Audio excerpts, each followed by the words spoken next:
Because what do you weigh now? I'm 82 kilos now. You're 105. Yeah. Yeah, wow.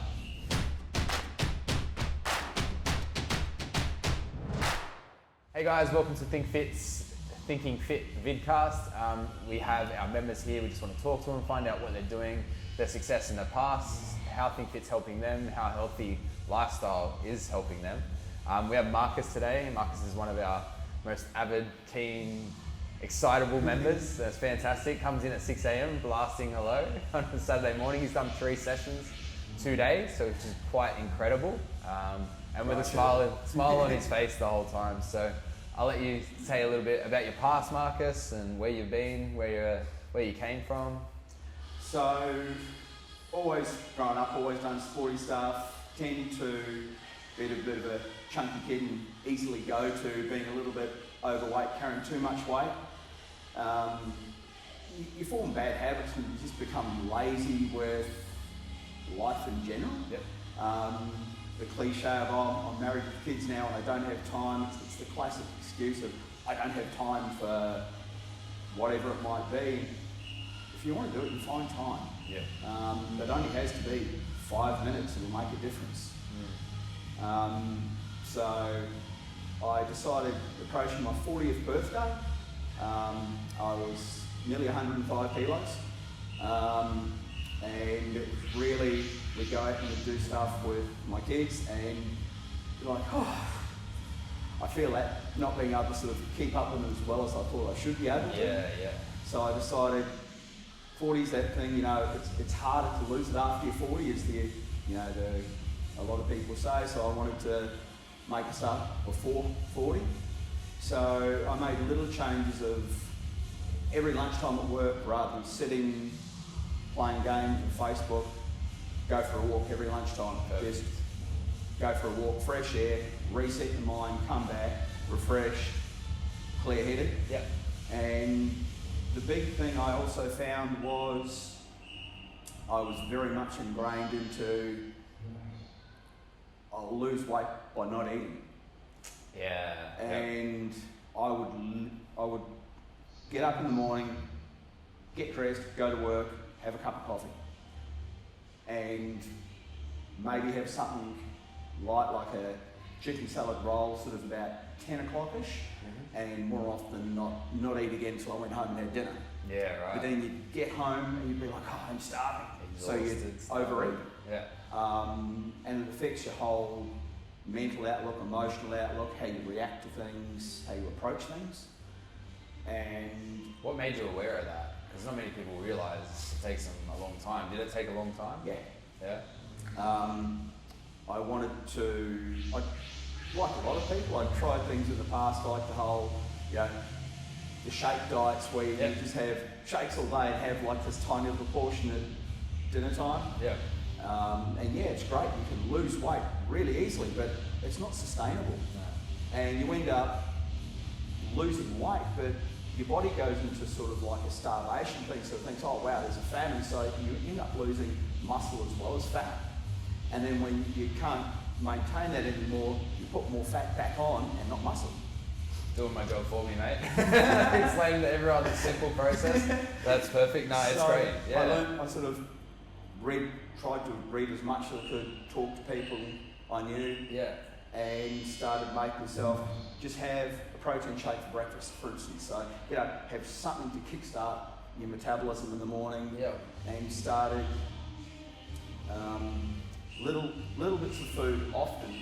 So for me personally, I think it's a really important thing of, if you have little bits often, you're having something in your system before you get hungry, and then that brain trigger goes, oh, I'm hungry, I've got to eat.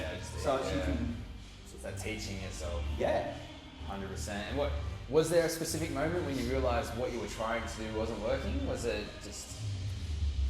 Yeah, as I said, I tried a shake diet in the past, and it was a total blowout because it's not sustainable. Yeah. And after reading a lot, I read a really interesting article. So it was like the blowout though, again. Yeah. So you lost a bit and then you just went straight back up.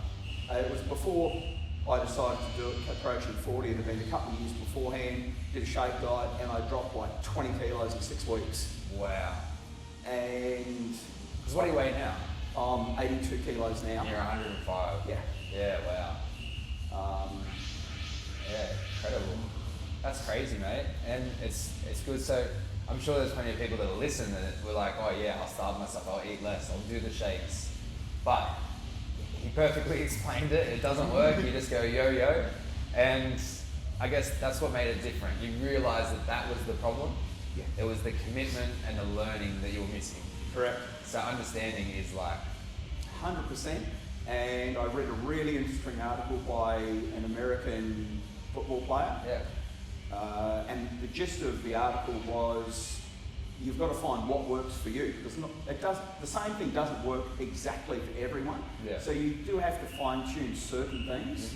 But the takeaway just from the article was don't try and train like an antelope if you build like a bear. You've got to work out like a bear to what suits your body type and what you want to try and achieve. No, I love that. That's definitely true. We all have our own little things, and I think you're an antelope now. You're fucking fast and savage. That was perfect, mate. So, like, in terms of coming here, what sort of mind and body improvements have you seen? Definitely body. I've toned up. I've become faster. I can train for longer with better intensity. Shit, yeah. And it's the mental and emotional big takeaway as well, because you handle stress better. You're in a better mood from the endorphins constantly coming out from training. You feel better about yourself. Look, oh wow, these pants are loose on me now. Or this shirt isn't quite so tight on me anymore. And it's those little self-improvement triggers you can sort of improve upon yourself. And you might do a workout, and it might be an AMRAP period. You're like, wow, I did 6 rounds this time instead of last time I did it was 4 rounds. And it's those little sort of things. You've got to look at every sort of positive gain. And too often people focus on the scales, which doesn't determine much. But you're saying the things that are keeping you excited, engaged, is the progress of getting fitter and healthier. 100%. And it's not about being... For me, it's not about being the fastest person out there or whatever. It's that I've got the endurance and stamina to push through that workout or do 2 or 3 or whatever it might be. Yeah, perfect. You've kind of explained it, but we're just like wondering, like, the biggest obstacle for you in the past. I guess it was knowledge, food. Was there anything else? Family? Mindset. Mindset a lot. Yeah. Got into weight training when I was younger, and it was all about getting literally as big and strong as I possibly could. Right, yeah. And, I was a walking tank. Yeah, well, I'll share the photo if I can find it again. I could not run, like I could do a sprint, but I couldn't, run 5K for instance. Whereas now I can run, 5K in something like 28 minutes. Crazy. Spartan as well, tackled Spartan, helped plenty of our members over the obstacles, through the obstacles, mental obstacles. And that's part of the enjoyment I get as well, like coming here, being bubbly, outgoing, have fun. It's about the enjoyment, and this is a celebration of movement. Training should be fun. We're here to improve all of ourselves, but it's that celebration. We're better every time we come. 100%. I think Wednesday afternoon, Luke said it during his session, he was like, it's an emotion and meaning attached to it. Some people love to come, other people loathe to come.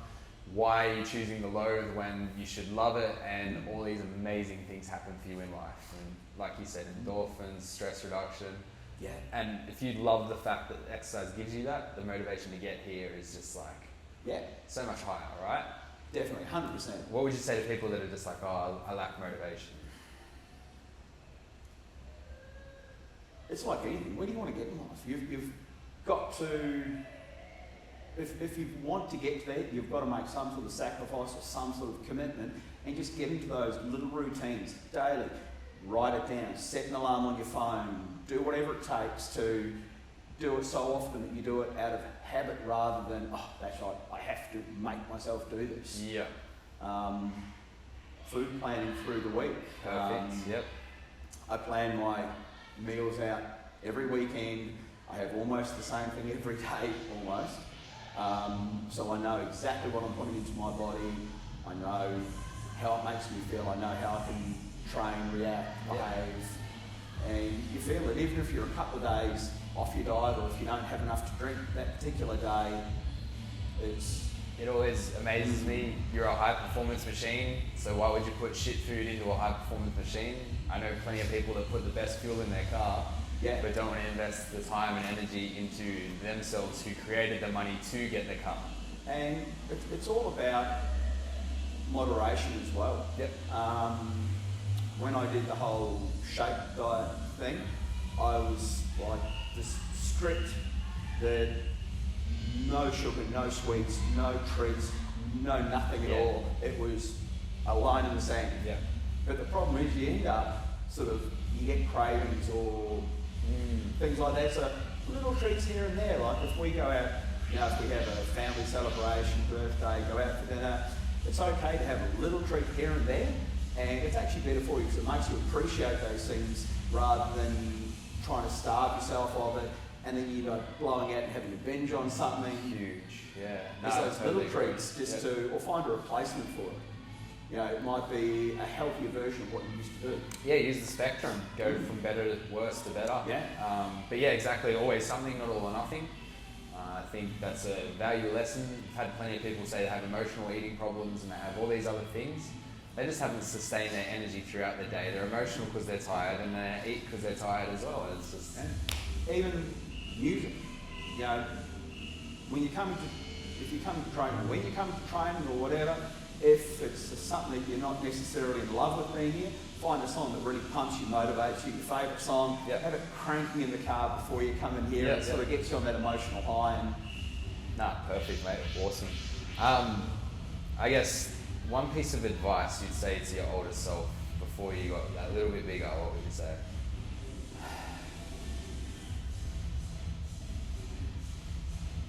Think about how much more you could have done if you started earlier. Like I look at myself now and go, I wish I'd have started being like this 10 years ago, for instance, like where I could have been, what I could have done, how much better I performed mentally at work, all of that sort of clarity I find now. Awesome answer. That's fantastic. Where do you think you could be? Or what do you reckon you would have tried? I would love to have gone potentially down the path of like full-on sports. We all wonder what we could have done. My idol for sports and fitness and health is, God of all things, Matt Fraser. CrossFit, 100%, And seeing what I could have done if I'd started younger, earlier, trained better, looked after myself better. No, for sure. That's amazing. He's a freak, and we call you a freak here anyway, so the resemblance is definitely there. And for sure, and then even Spartans, like I'm sure you would have tackled like the big bad ones that potentially even 100k out, it opens the world up, doesn't it? It does. And things that I look back at that I do now, and I think, well, okay, the runs you put up for us to have a crack at, that we do, my old self would have been, there's no way I could have run that. I would have walked it, but there's no way I would ever have attempted running a jog. So the mindset, it would have been like, I worked out, why the hell would I go and do additional? Appreciate your time, Marcus. We appreciate having you here. It's always a pleasure. Nearly 1 year. Nearly 1 year. Yeah, crazy.